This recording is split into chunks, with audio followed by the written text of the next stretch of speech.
ମରଣାନ୍ତକ ଆକ୍ରମଣ ହେଲା। ବ୍ରହ୍ମପୁର ସହରର ଜଣାଶୁଣା ଅପରାଧୀ ତଥା ସ୍ୱାଧୀନ ପ୍ରାର୍ଥୀ ପିଣ୍ଟୁ ଦାସ ଏବଂ ତାଙ୍କର ସହଯୋଗୀମାନଙ୍କ ଦ୍ୱାରା ଏଭଳି ଆକ୍ରମଣ ହେଲା। ଏହା ଏକ ବିଜେଡିର ଷଡ଼ଯନ୍ତ୍ର, କପୋଳକଳ୍ପ ଷଡ଼ଯନ୍ତ୍ର।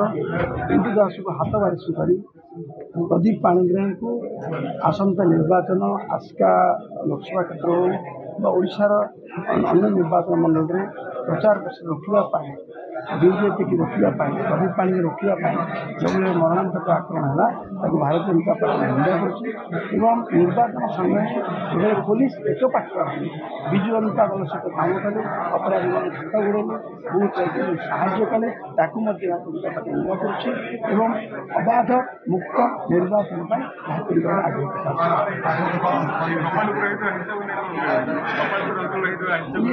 ଗୋପାଳପୁର ଅଞ୍ଚଳର ହିଂସା ଏ ଭିତରେ ଆଜ୍ଞା ଅଛି। ଗୁଳାପଟରୁ ଆରମ୍ଭ କରି ରନ୍ଧା ପଞ୍ଚମ ଗ୍ରନ୍ଥା ପର୍ଯ୍ୟନ୍ତ ସବୁଠିକ ହିଂସା ଏକପାଖିଆ। ପୋଲିସ ତତ୍ପର ହେଇଯାଉଛି ଆମ ବିଜେପି ବିରୁଦ୍ଧରେ କାର୍ଯ୍ୟାନୁଷ୍ଠାନ ଗ୍ରହଣ କରିବାକୁ, ମିଛ ରିପୋର୍ଟ କିନ୍ତୁ ଯେଉଁ ବିଜେପି ତାର ଏଫଆଇଆର ଦେଉଛି ସେଥିରେ ତାକୁ ଗ୍ରହଣ ବି କରୁନାହାନ୍ତି। ମୁଁ କ୍ୟାଣ୍ଡିଡେଟ୍ ଗୋପାଳପୁର ବିଜେପି ପ୍ରାର୍ଥୀ, ମୋ ଉପରେ 302ଟା ଲାଗିଛି ମିଥ୍ୟା କେସ୍। ପୋଲିସ ନିଜେ କହୁଛି, ଆପଣ ପଚାରନ୍ତୁ, ପୋଲିସ ନିଜେ କହୁଛି ମିଥ୍ୟା କେସ୍ କିନ୍ତୁ ଏଫଆଇଆର ରେଜିଷ୍ଟ୍ରି କରୁଛି।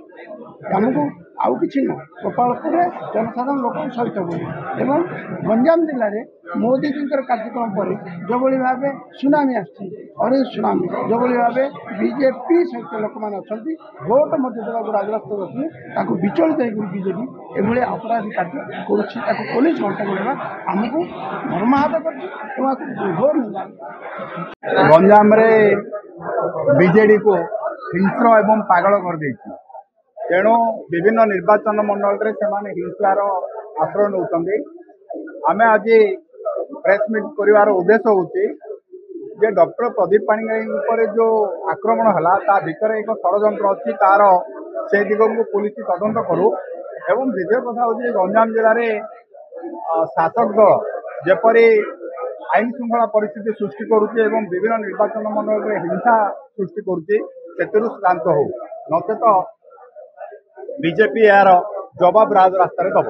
ଆମର ଯୋଉ 13 ତାରିଖ ଦିନ ଯୋଉ ବିଧାନସଭା କ୍ଷେତ୍ରରେ ନିର୍ବାଚନ ହେଇଥିଲା, ସେଇ ବିଧାନସଭା କ୍ଷେତ୍ରର ନିର୍ବାଚନ ପୂର୍ବରୁ, ନିର୍ବାଚନ ଦିନ, ନିର୍ବାଚନ ପରବର୍ତ୍ତୀ ସମୟରେ ଆମର କାର୍ଯ୍ୟକର୍ତ୍ତାଙ୍କ ଉପରେ ଯୋଉ ମରଣାନ୍ତକ ଆକ୍ରମଣ ହେଇଛି ତା ଉପରେ ଆମେ 15ରୁ ଉର୍ଦ୍ଧ୍ୱ ଏଫଆଇଆର ଦେଇଥିଲେ ମଧ୍ୟ କୌଣସି କେସ୍ରେ ଅଦ୍ୟାବଧି କାର୍ଯ୍ୟାନୁଷ୍ଠାନ ଗ୍ରହଣ କରାଯାଇ ନାହିଁ। କିନ୍ତୁ ବିଜୁ ଜନତା ଦଳ ଦ୍ୱାରା ଯୋଉ ମିଛ କେସ୍ ଦିଆଯାଇ ତା ଉପରେ ପୋଲିସ ତତ୍ପରତା ଦେଖିକି ଆମର କାର୍ଯ୍ୟକର୍ତ୍ତାଙ୍କୁ 307 କେସ୍ ଦଫା ଲଗେଇକି ଫରୱାର୍ଡ କରିଛି। କିନ୍ତୁ ଆମ ଦେଇଥିବା କେସ୍ରେ ଆଜି ପର୍ଯ୍ୟନ୍ତ କାର୍ଯ୍ୟାନୁଷ୍ଠାନ, ଯାହାକି ଅତ୍ୟନ୍ତ ସ୍ପର୍ଶକାତର ବିଷୟ।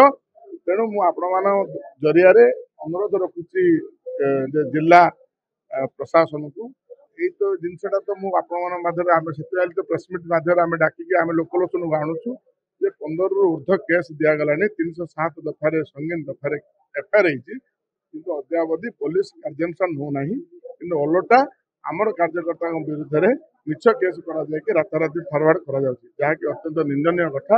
ତ କୋଉଠି ନା କୋଉଠି ବିଜୁ ଜନତା ଦଳ ହାରିବା ଭୟରେ ଇଲେକ୍ସନ ପୂର୍ବରୁ ଗଣ୍ଡଗୋଳ କରି ଭୟର ବାତାବରଣ ସୃଷ୍ଟି କରି ଭୋଟ ଦାନରେ ବାଧା ସୃଷ୍ଟି କରି ଭୋଟର ମାନଙ୍କୁ ଭୟ ସୃଷ୍ଟି କରି ଇଲେକ୍ସନ କୋଉଠି ନା କୋଉଠି ଜିତିବାକୁ ପ୍ରୟାସ ଯୋଉ ଚେଷ୍ଟା କରିଛି, ନିଶ୍ଚିତ ଭାବରେ ଯଦି କାର୍ଯ୍ୟାନୁଷ୍ଠାନ ନ ନିଆଯାଏ ଭାରତୀୟ ଜନତା ପାର୍ଟି ରାଜରାସ୍ତାକୁ ଓହ୍ଲାଇବ।